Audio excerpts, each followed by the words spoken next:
നമസ്കാരം. പ്രവാസി മലയാളിയിലേക്ക് സ്വാഗതം. കൊറോണ വ്യാപനം മൂലം പ്രതിസന്ധികൾ പിന്നിട്ട വ്യോമയാന മേഖല കുതിക്കാൻ ഒരുങ്ങുകയാണ്. ഗൾഫ് രാഷ്ട്രങ്ങൾ ഇളവുകൾ നൽകിയതോടെ സഞ്ചാരികളുടെ ഒഴുക്കാണ് കാണുവാൻ സാധിക്കുന്നത്. ഇതിനോടകം തന്നെ കൂടുതൽ സർവീസുകൾ ഒരുക്കിയിരിക്കുകയാണ് അധികൃതർ. പല മേഖലകളിലും ഇളവുകൾ വന്നതോടെ യാത്രക്കാരും വർദ്ധിച്ചു.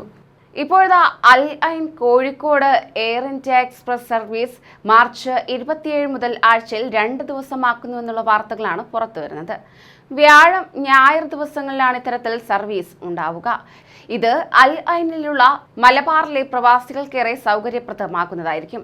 ഞായറാഴ്ച വാരാന്ത്യ അവധി ദിവസമായതിനാൽ അവധിക്ക് പോകുന്നവർക്ക് തിരികെ എത്തി തിങ്കളാഴ്ച ജോലിയിൽ പ്രവേശിക്കാനും ഉപകാരപ്പെടുകയും ചെയ്യും. അതോടൊപ്പം തന്നെ നേരത്തെ ആഴ്ചയിൽ 2 ദിവസങ്ങളിൽ ഉണ്ടായിരുന്ന സർവീസ് കോവിഡ് വ്യാപനത്തെ തുടർന്ന് നിർത്തിവെക്കുകയും പിന്നീട് വ്യാഴാഴ്ചകളിൽ മാത്രം സർവീസ് ആരംഭിക്കുകയുമാണ് ചെയ്തത്. അതാണ് മാർച്ച് 27 മുതൽ ആഴ്ചയിൽ 2 ദിവസമാക്കാൻ അധികൃതർ ഒരുങ്ങുന്നത്.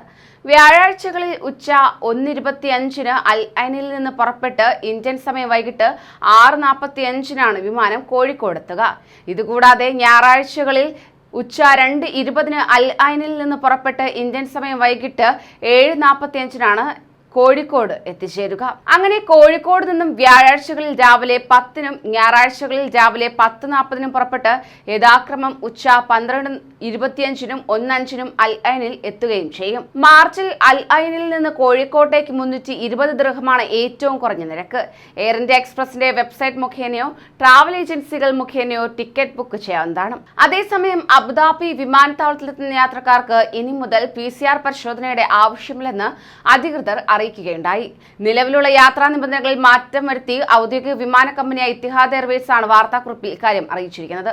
പൂർണ്ണമായും വാക്സിൻ എടുത്തവരും അല്ലാത്തവരുമായ യാത്രക്കാർക്കും ഈ ഇളവ് ലഭിക്കുമെന്നും എയർവേസ് വ്യക്തമാക്കിയിരിക്കുകയാണ്. ഇതുമായി ബന്ധപ്പെട്ട് ഭരണകൂടം പുറപ്പെടുവിച്ച ഏറ്റവും പുതിയ നിർദ്ദേശങ്ങളുടെ അടിസ്ഥാനത്തിലാണ് ഈ തീരുമാനമെന്നും അധികൃതർ അറിയിച്ചു. അതോടൊപ്പം തന്നെ അന്താരാഷ്ട്ര വിമാനത്താവളത്തിൽ എത്തുന്നവർക്ക് ആവശ്യമെങ്കിൽ ഇവിടെയുള്ള പരിശോധനാ കേന്ദ്രത്തിൽ നിന്ന് സ്വന്തം ചെലവിൽ PCR പരിശോധന നടത്താവുന്നതാണ്. നിർബന്ധമില്ല എങ്കിലും ആവശ്യമെങ്കിൽ സ്വന്തം ചെലവിൽ പരിശോധനയ്ക്ക് വിധേയമാകാനും സാധിക്കും. ഇതിന് 40 ദിർഹം നൽകേണ്ടി വരുമെന്നും ഇത്തിഹാദ് എയർവേസ് വക്താവ് അറിയിക്കുകയുണ്ടായി. കൂടുതൽ പ്രവാസി വാർത്തകൾക്കായി ഈ ചാനൽ സബ്സ്ക്രൈബ് ചെയ്യൂ.